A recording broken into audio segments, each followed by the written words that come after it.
Tamil Nadu CM MK Stalin కు phone చేశారు ప్రధాని మోదీ. రాష్ట్రంలో కురుస్తున్న వర్షాలు, వరదలతో జరిగిన నష్టంపై అడిగి తెలుసుకున్నారు. కష్ట సమయంలో అవసరమైన సాయాన్ని అందజేస్తామని ఎంకే స్టాలిన్ కు చెప్పారు ప్రధాని మోదీ. ఫెంగల్ తుపాను ప్రభావంతో తమిళనాడులో భారీ వర్షాలు కురుస్తున్నాయి. దీంతో లోతట్టు ప్రాంతాలు మునగడంతో వందల మంది నిరాశ్రయులయ్యారు. వందల ఎకరాల్లో పంటలు దెబ్బతిన్నాయి. ఇక వర్షాలు, వరదలతో తీవ్రంగా నష్టపోయిన రాష్ట్రానికి 2,000 కోట్ల ఆర్థిక సాయం అందించాలని ప్రధాని మోదీని కోరారు సీఎం ఎంకే స్టాలిన్. తమిళనాడు సీఎం ఎంకే స్టాలిన్ కు ఫోన్ చేశారు ప్రధాని మోదీ. రాష్ట్రంలో కురుస్తున్న వర్షాలు, వరదలతో జరిగిన నష్టంపై అడిగి తెలుసుకున్నారు. కష్ట సమయంలో అవసరమైన సాయాన్ని అందజేస్తామని ఎంకే స్టాలిన్ కు చెప్పారు ప్రధాని మోదీ.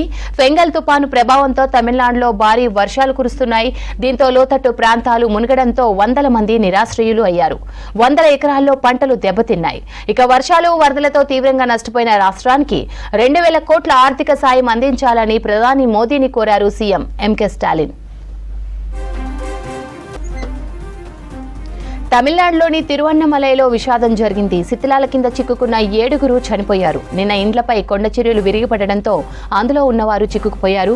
వారి కోసం రెస్క్యూ ఆపరేషన్లు చేపట్టినా ప్రయోజనం లేకుండా పోయింది.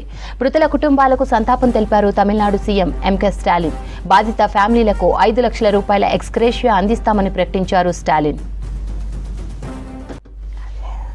తమిళనాడు సీఎం ఎంకే స్టాలిన్ కు ఫోన్ చేశారు ప్రధాని మోదీ. రాష్ట్రంలో కురుస్తున్న వర్షాలు, వరదలతో జరిగిన నష్టంపై అడిగి తెలుసుకున్నారు.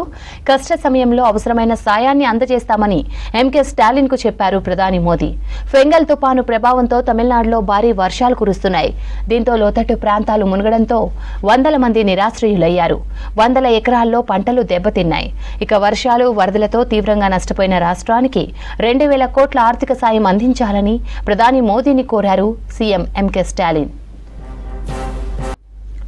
తమిళనాడులోని తిరువన్నమలైలో విషాదం జరిగింది. శిథిలాల కింద చిక్కుకున్న 7 చనిపోయారు. నిన్న ఇండ్లపై కొండ చర్యలు విరిగిపడడంతో అందులో ఉన్నవారు చిక్కుకుపోయారు. వారి కోసం రెస్క్యూ ఆపరేషన్లు చేపట్టినా ప్రయోజనం లేకుండా పోయింది.